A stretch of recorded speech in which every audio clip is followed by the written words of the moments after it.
"Why should this dead dog curse my lord the king?" Abishai, son of Zeruiah, demanded.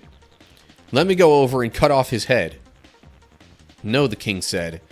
"Who asked your opinion, you sons of Zeruiah? If the Lord has told him to curse me, who are you to stop him?" Then David said to Abishai and to all his servants, "My own son is trying to kill me. Doesn't this relative of Saul have even more reason to do so? Leave him alone and let him curse, for the Lord has told him to do it. And perhaps the Lord will see that I am being wronged and will bless me because of these curses today." David responds basically by saying, okay, first off, who asked you? This might be something from God. If it's from God, we don't want to, stop that from happening.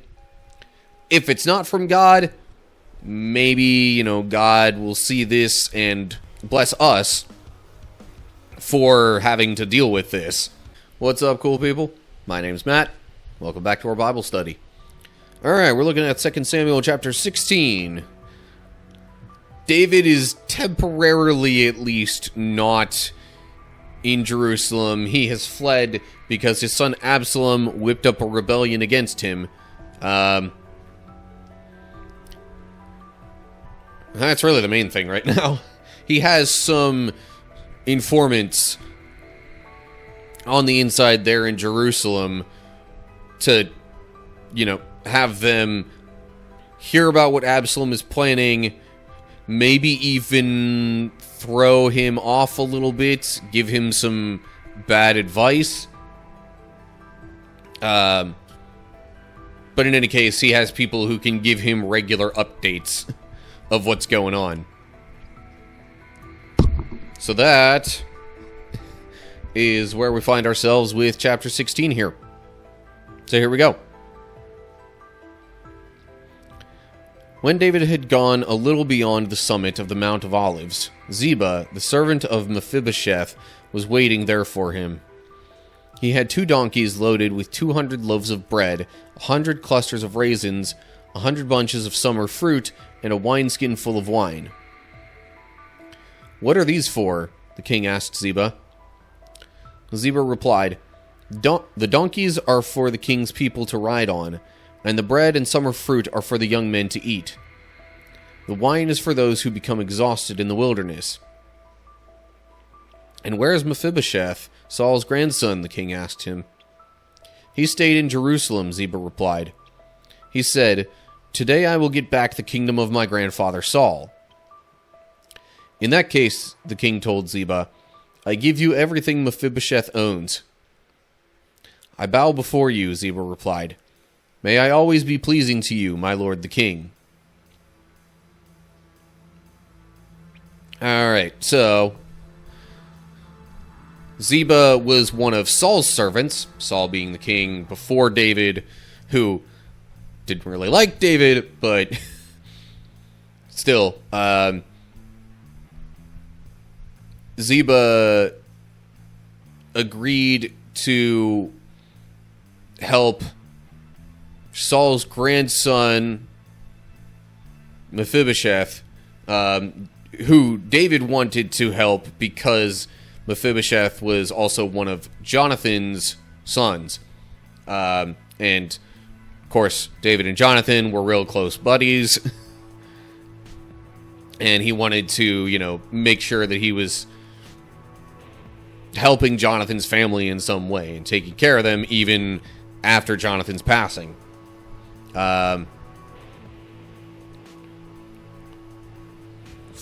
Note there at Mephibosheth is another name for Meribbaal. Okay, yeah, that was a note that we had before. Different name rendering, same person, though. So Ziba has all this stuff waiting for David. And Ziba essentially says it's all for David and his men. So Ziba essentially had charge of a bunch of land that had belonged to Saul and was tending it for Mephibosheth's sake, because Mephibosheth was actually, disabled, crippled, more specifically, couldn't really walk, at least not well. So Ziba was taking care of those fields and whatnot. And Ziba tells David that Mephibosheth is seeing a chance to join the rebellion against David, kind of almost get revenge in a way, or at least avenge his grandfather Saul. So then David's like, well, if he is really trying to rebel against me, then you know what, Ziba? All this stuff is yours now. You've been taking care of it for Mephibosheth. It's yours now.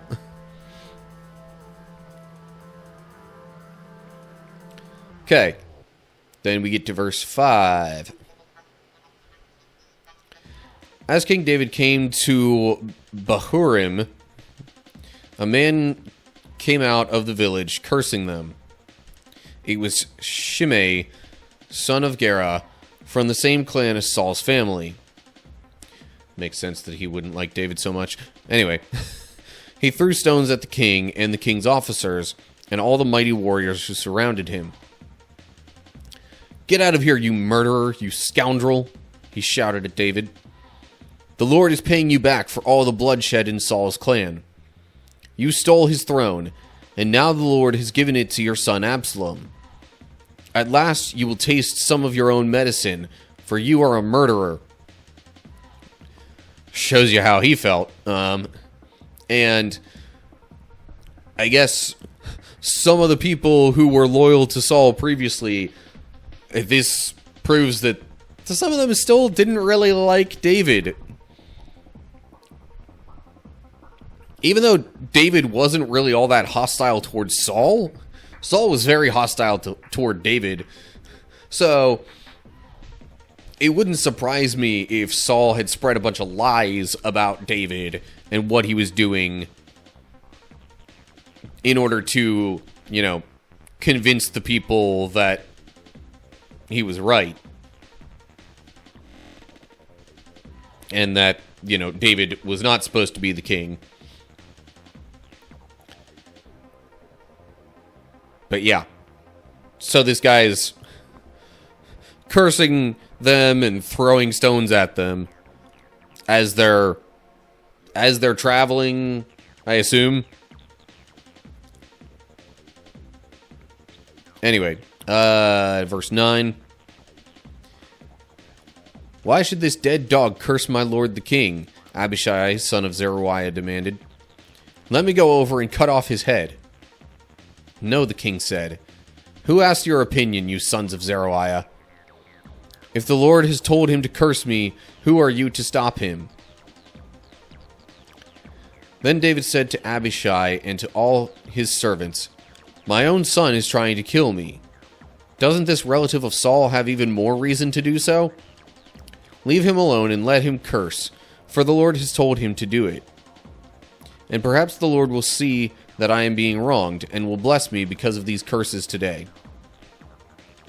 So David and his men continued down the road, and Shimei kept pace with them on a nearby hillside, cursing and throwing stones and dirt at David. So, actually, let me read this next verse too. "The king and all who were with him grew weary along the way, so they rested when they reached the Jordan River." So this was all still before they reached the Jordan River. So still kind of making their way out of Israel. We're probably out of Jerusalem at this point. But still making their way out of Israel proper, more broadly speaking. So Abishai wants to just silence this guy Shimei, who's, you know, literally throwing stones at them and cursing David and his men. David is David responds basically by saying, okay, first off, who asked you?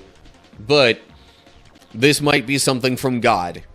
If it's from God, we don't want to, stop that from happening. If it's not from God, maybe, God will see this and bless us for having to deal with this. I mean, God had previously, back in the time of Moses, taken something that was supposed to be a curse and turned it into a blessing.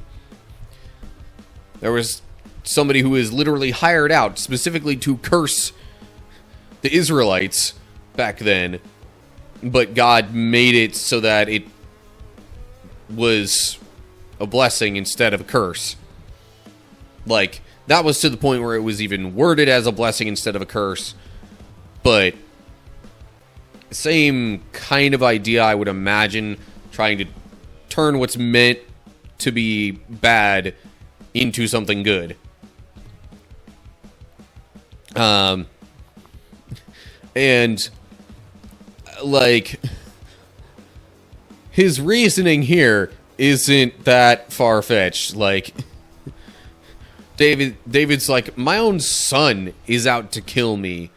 Doesn't this guy have even more reason to be upset with me? Like, he is a relative of Saul who died in battle, and struggled with me, didn't like me. I was probably responsible in a way for a bunch of his men dying. If we hadn't been hostile, I could have been helping him back then, so maybe he wouldn't have died in battle. Anyway, point is, like, he's like, this guy has so much more reason to be upset with me than Absalom. Just leave him be. Like, he's... like, what he's saying is understandable, or at least it's understandable that he'd be emotional and upset with me.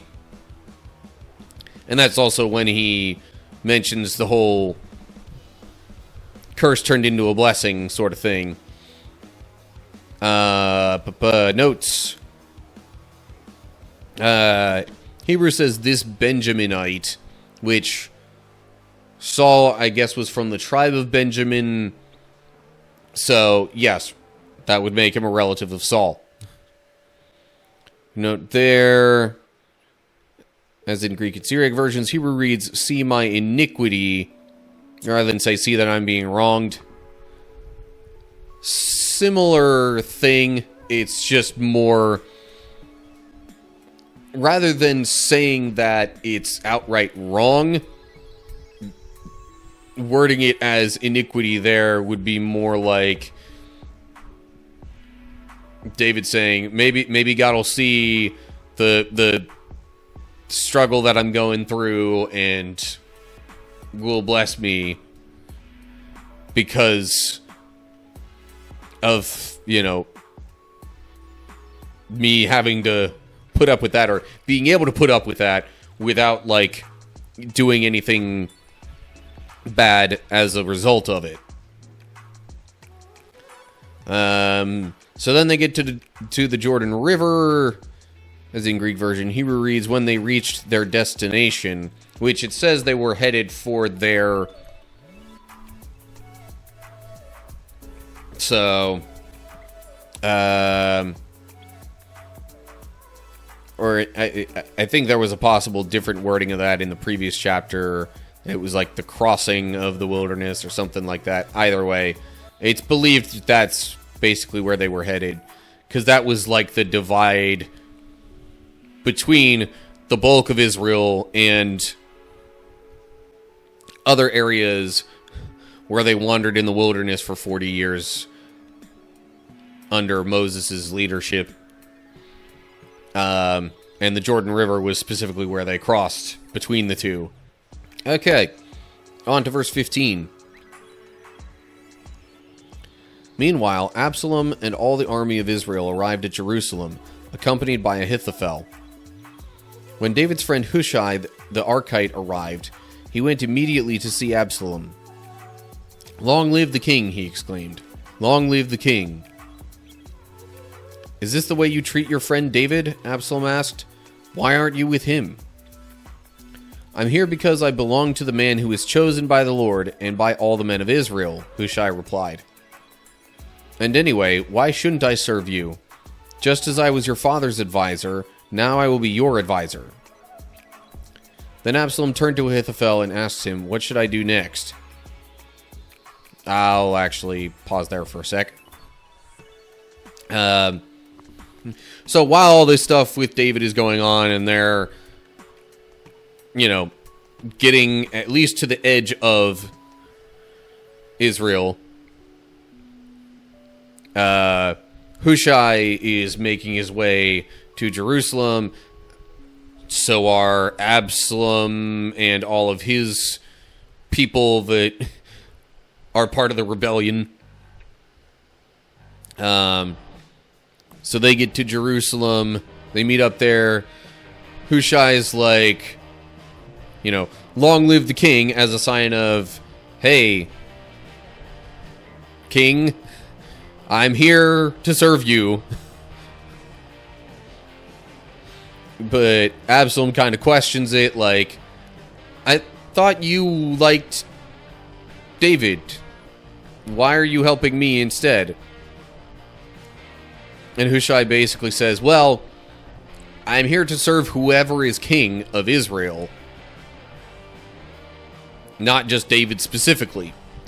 And you're David's son anyway, so why shouldn't I help you out? Your family.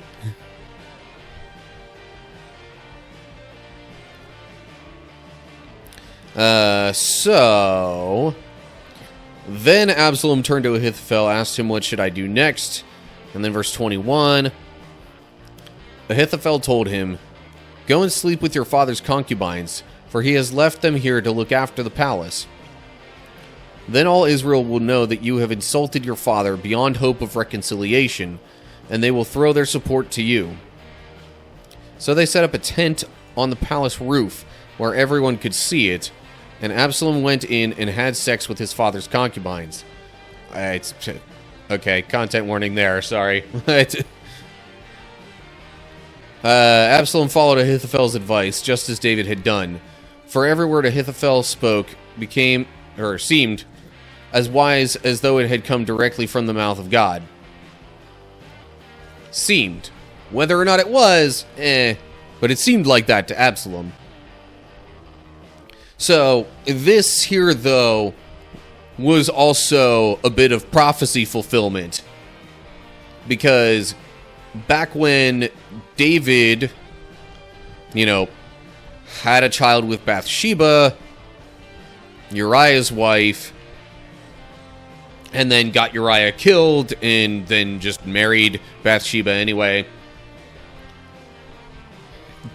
Part of the punishment that Nathan pronounced upon David, coming from the Lord, was that, there would be tension in David's family, and that his wives would be given to other men, or that another man would have his wives, something to that effect.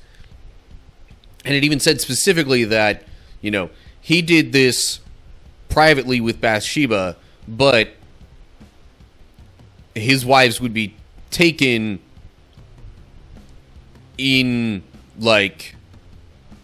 not exactly in broad daylight, but sort of like that, figuratively speaking. But that it would be public rather than private like he did it. And this is that happening right now. So, whether or not that was what God actually wanted, because this still kind of went against God's laws that were spelled out, back first few books of the Bible.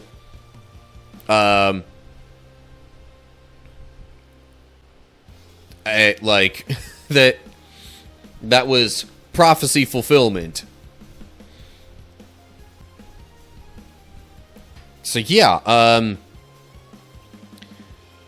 I guess Ahithophel's reasoning is that, like, all right, this'll be your sign of, like, dominance, that you're the king now, and people should support you. David and his men are at the edge of the Jordan River, it seems, basically. Absalom is now in Jerusalem and is trying to convince the people that he's there to stay and showing his dominance over his father David. And that's where chapter 16 ends. Alright, so David and his crew are at the Jordan River. They've continued their path of leaving Israel, or at least Jerusalem, maybe even Judah more broadly. I don't know. Anyway, they're escaping Absalom for the time. Absalom, meanwhile, has come into Jerusalem, is showing signs of dominance per Ahithophel's advice, but really, I think it was more so that happened just to fulfill part of what God prophesied, or what Nathan prophesied to David from God about things that would happen to David as a result of his adultery from earlier. It might also be something that gets Absalom on God's bad side, so to speak, from a moral standpoint. So it might be some of the bad advice that David is hoping that Absalom will get. But there's still more developments in that whole situation to come. We'll just have to see what happens in future chapters. But, as always, like and share if you enjoyed the video. Subscribe to the channel to see more of what I do as it comes out. And look down in the description to get info on social media pages and links to find and follow those. And leave comments down below all that with any thoughts you have. So that's going to do it for now. Hope you're all doing well. Hopefully I'll see you soon for another video. But whatever the case is, till next time, stay cool, people.